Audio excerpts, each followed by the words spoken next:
I'm Sara Murray from the Wall Street Journal. We are here with Admiral Dennis Blair, the former Director of National Intelligence at the Wall Street Journal CEO Council. Hi, Admiral. Thanks for being here. Hey, nice to be here, Sara. So I want to start with cybersecurity. Yeah. We've heard a lot about China and Iran this year. Where do you think the biggest cybersecurity threat is coming from right now?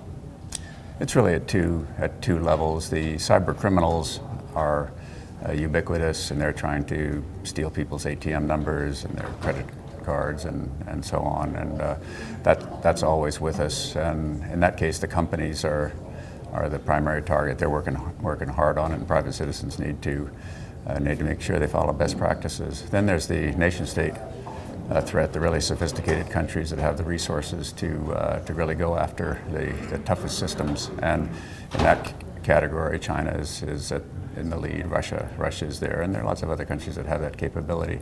And in that case, I think there has to be some sort of understanding of where we go. Everybody does cyber espionage. That's kind of where you go to steal the secrets. But using state resources against companies ought to be off bounds. It is for the United States. It is for major allies. It's not for China. Certainly, cyber warfare, trying to hurt another country's infrastructure, will have effects that nobody understands. Would be terrible for everyone. That ought to be off of bounds. So we have to work our way into these codes of conduct or customs, if you would. And what are the critical infrastructure industries that you think are facing the biggest threats right now here in the U.S.? I would say it would be air transportation, power generation would be the two biggest would come to mind. Financial services, of course, are also enormously important, although banks seem to be a pretty good job of protecting themselves. But those are the three that I would put into the top category. Let's transition to Syria. When you look at what's going on there's been some really alarming news about rebel factions streaming in and extremism taking hold in certain corners. What do you think are the implications of what's happening in Syria right now? I think that the consequences of the regime winning are bad, and if we leave it untended, the prospects of the opposition, dominated by extremist factions, are also bad. So we've got a pretty narrow window of good outcomes, and I think the countries that are concerned in the region should work to try to make those better and not just sit back and wring our hands. What's the right move for the U.S. right now on that front? I think it's got two parts. I think it has a diplomatic part. We should energetically get together the countries in the region and those outside the region that care and sketch out what we want to see coming out of it. That way we have something to shoot for. And then I think we should apply assistance, including military assistance, to the parts of the opposition group that would head in that direction. So those would be the two things that I think are missing right now. Do you think the U.S. misunderstood, or the White House kind of misunderstood what they were getting into when they started with kind of a haphazard strategy, basically, when it came to Syria? Well, it was a partial strategy. I mean, chemical weapons are bad, and it's a good thing to get rid of them. But even if we get rid of the chemical weapons, if the current project works, that still leaves this regime murdering all of its citizens. It puts, if it succeeds, Iran, Hezbollah, and Russia in a much more powerful position, and that's not good for the United States and Israel and other countries in the region. So, we had a partial solution, but it's got to be more comprehensive. And I think the option of just saying, we'll wait until things settle out is not good. They could settle out very badly.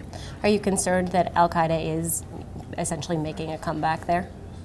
I am, but Al-Qaeda has proved themselves uniquely incapable of governing once they take charge. If you look at extremist groups that have come into government, whether it be the Taliban in Afghanistan, even the Brotherhood in Egypt, they don't do things that gain the support of their people, and their people rebel against them. So they're very good at tearing governments down, at killing a lot of innocent people. They're not good at consolidating power once they're there. Unfortunately, Bashar Assad is good at consolidating power once he's there. He's absolutely brutal. He terrorizes his own people, as his father did before him. So that's not what we want either. When you look at China, it seems like they've been taking a more aggressive position lately. Is that the sense you get? What do you think is their mission right now? Aggressive South China Sea, East China China Sea and all. Right. Yeah, they are. I think that China feels that its military power has grown, its economic power has grown, so its moment is coming. And so others should bow a little bit lower, make some concessions to Chinese interests.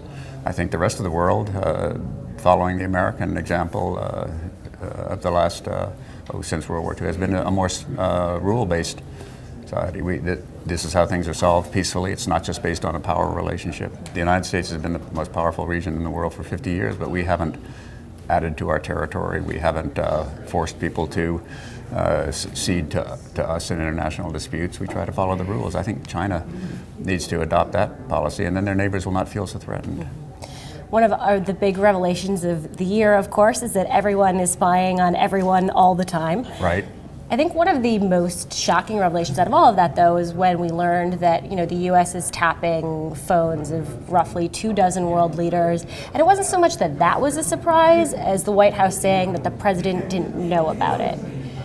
You were there. I mean, do you tell the president these things?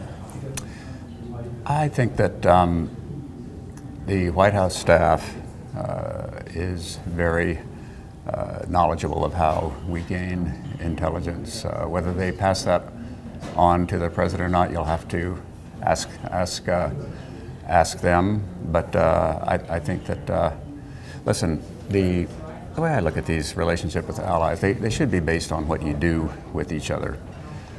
And what we do with countries like Germany and France is that France are very much compatible. All the in a lot of areas, but in a few areas they're not.